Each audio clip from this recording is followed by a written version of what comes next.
अस्सलामु अलैकुम बिस्मिल्लाहिर्रहमानिर्रहीम। मैं मोहम्मद आशिक, आप देख रहे हैं हमारा YouTube channel Hind Islamic channel. नाजरीन, बनी इसराइल की कौम में एक अल्लाह की इबादत करने वाला एक आबिद रहा करता था। उसके ज़माने में 3 भाइयों की एक लौती बहन थी। उनकी बहन बेइंतहा खूबसूरत हुस्न जमाल की पाकीर थी। अचानक जंग शुरू हो गई। 3 भाइयों ने जंग में जाने का इरादा किया। अब सब भाई कहने लगे, बहन को जंग में तो ले जा नहीं सकते, इसे किसके भरोसे छोड़कर जाएं। उन्होंने कहा, चलो उस आबिद के पास होकर चलते हैं। वो आबिद बहुत ही परहेजगार, इबादत गुजार, अल्लाह का नेक बंदा है। उन 3 भाइयों ने आबिद से दरख्वास्त की, जब तक हम तीनों भाई जंग से लौटकर वापस नहीं आते, आप हमारी बहन का ख्याल रखें। आबिद ने उन भाइयों से और उसकी बहन से पनाह मांगी। जब उन भाइयों ने जोर दिया तो आबिद इस बात पर राजी हो गया कि मेरी इबादत खाने के सामने एक घर है, वहां पर तुम इसको रख देना। चुनांचे तीनों भाइयों ने ऐसा ही किया। आबिद के सामने बने एक घर में उस बहन को छोड़ दिया और जंग के लिए चले गए। वह लड़की आबिद के घर के सामने रहने लगी। मुद्दत गुजरती चली गई। उसके लिए खाना लेकर जाता, उसके दरवाजे पर रखकर आ जाता, अंदर इबादत खाने में आकर जोर से आवाज लगाता और लड़की खाना लेकर चली जाती।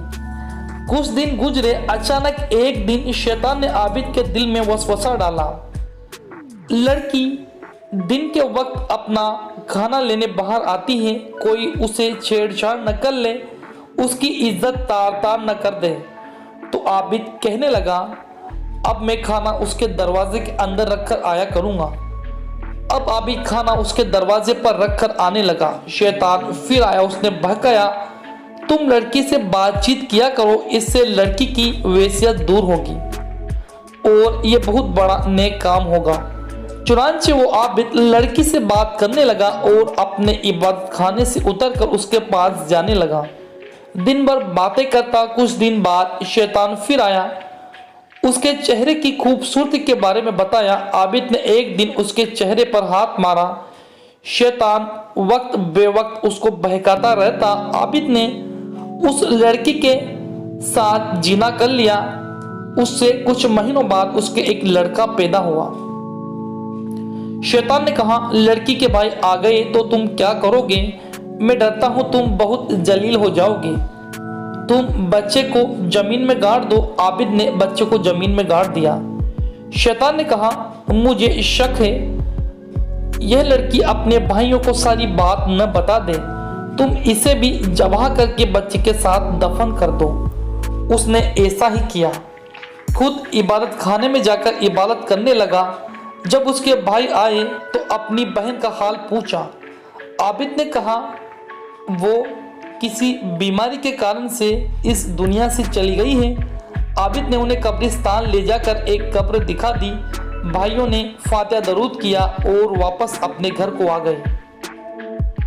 फिर एक रात वो सोए हुए थे तो शैतान ने ख्वाब में आकर उन तीनों भाइयों को पूरा वाकया सुना दिया कि किस तरह से आबिद ने तुम्हारी बहन के साथ जीना किया।